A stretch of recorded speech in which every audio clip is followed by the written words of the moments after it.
말은 내뱉으면 주워 담을 수 없다. 평생을 살아보니 가장 후회되는 것은 했어야 할 말을 안 한 것보다 하지 말았어야 할 말을 한 것이었습니다. 친한 사이일수록 더욱 조심해야 합니다. 가까운 사람에게 상처받는 마음이 더 크기 때문입니다. 사람의 말은 물과 같습니다. 한번 흘러나가면 다시 담을 수가 없습니다. 법정 스님은 이렇게 말씀하셨습니다. 말을 적게 하는 것이 곧 수행이다. 젊을 때는 몰랐던 이 말이 나이 들어보니 가슴에 와 닿습니다. 왜냐하면 나이 들수록 말이 화근이 되는 경우가 많기 때문입니다.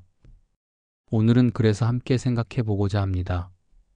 내가 남에게 절대 말하지 말아야 하는 것들, 꼭 숨겨야 하는 것들, 그것이 때로는 내 명예를 지키고 때로는 내 가족을 지키며 무엇보다도 내 노후를 평안하게 하는 지혜가 되기 때문입니다.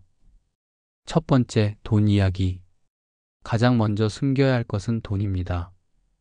내 통장에 얼마 있다. 연금이 얼마 나온다. 이번에 집 팔아서 얼마 남겼다. 이런 말은 아무리 친해도 아무리 믿을 만한 사이라 해도 절대 함부로 흘리면 안 됩니다. 돈 이야기는 사람의 마음을 흔듭니다. 어제까지 아무 일 없던 관계도 돈 이야기가 들어가면 묘하게 색이 바뀝니다.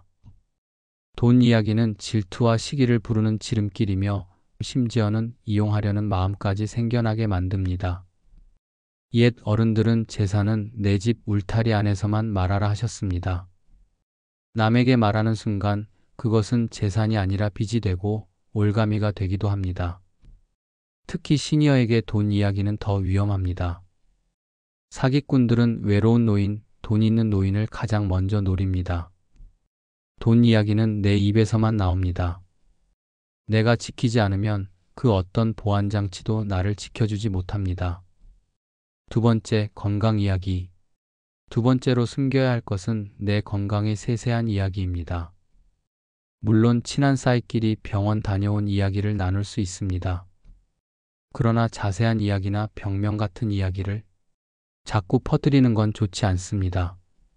듣는 사람은 처음엔 걱정하다가 나중에는 부담으로 느낍니다. 내 아픔을 남에게 너무 많이 알리면 나는 동정의 대상이 되고 소문으로 흘러다니며 내 이미지를 약화시킵니다. 건강은 나를 지켜야 할 가장 사적인 영역입니다. 의사와 가족에게만 말하고 이웃과 친구에게는 가볍게만 나누는 것이 바람직합니다. 세 번째, 가족 이야기. 세 번째는 가족의 문제와 비밀입니다. 우리 아들이 아직 취직을 못했다. 며느리하고 사이가 안 좋다. 손주가 공부를 못한다. 이런 말은 다른 사람에게 비교거리만 제공합니다. 그리고 결국 내 가족의 명예를 내가 스스로 깎아내리는 꼴이 됩니다. 특히 시니어에게 가족 이야기는 조심해야 합니다. 내 자식의 흉을 내가 보면 듣는 이는 은근히 그 자식을 깔보게 됩니다. 결국 상처는 자식에게도 나에게도 돌아옵니다. 가족은 내 편이지 세상의 구경거리가 아닙니다.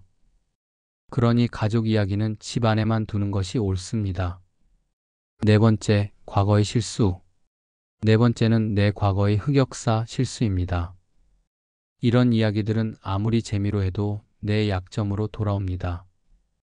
상대가 웃는 것 같아도 속으로는 나를 평가합니다. 그리고 그 이야기는 언젠가 내 앞에서 무기처럼 쓰일 수도 있습니다. 지혜로운 사람은 과거를 드러내는 대신 지금의 모습으로 자신을 말합니다. 과거는 과거로 두는 것이 현재를 위한 지혜입니다. 다섯 번째, 남 험담. 다섯 번째는 남에 대한 험담입니다. 험담은 반드시 돌아옵니다. 험담하는 사람은 결국 자신도 험담당한다고 생각됩니다. 내가 다른 사람을 헐뜯었다는 사실은 결국 내 입을 더럽히는 것입니다. 어느 철학자는 말했습니다. 뒷담화는 결국 자기 얼굴에 침 뱉는 일이다. 나이 들어 고운 사람은 험담이 없는 사람입니다. 듣고도 흘려보내고 보고도 말하지 않는 사람이지요. 여섯 번째, 상속과 유산 계획. 마지막으로 상속과 유산에 관한 이야기는 절대 함부로 꺼내서는 안 됩니다. 나는 재산을 누구한테 몰아줄 거야. 이 집은 큰아들이 다 가질 거다. 이런 말은 가족 간 갈등의 불씨가 됩니다. 아직 정하지도 않은 일을 앞당겨 말하는 것은 오해와 다툼을 불러옵니다. 떠벌리는 순간 내 삶의 마지막이 불필요한 분란으로 얼룩질 수 있습니다. 인생은 말로 망하고 말로 흥합니다. 시니어의 지혜는 많은 말을 아는 것이 아니라 하지 않아야 할 말을 아는 것입니다. 입은 재앙의 문이요 혀는 몸을 베는 칼이다 라는 옛 속담이 있습니다. 말의 힘을 아는 것이 진정한 어른의 지혜입니다.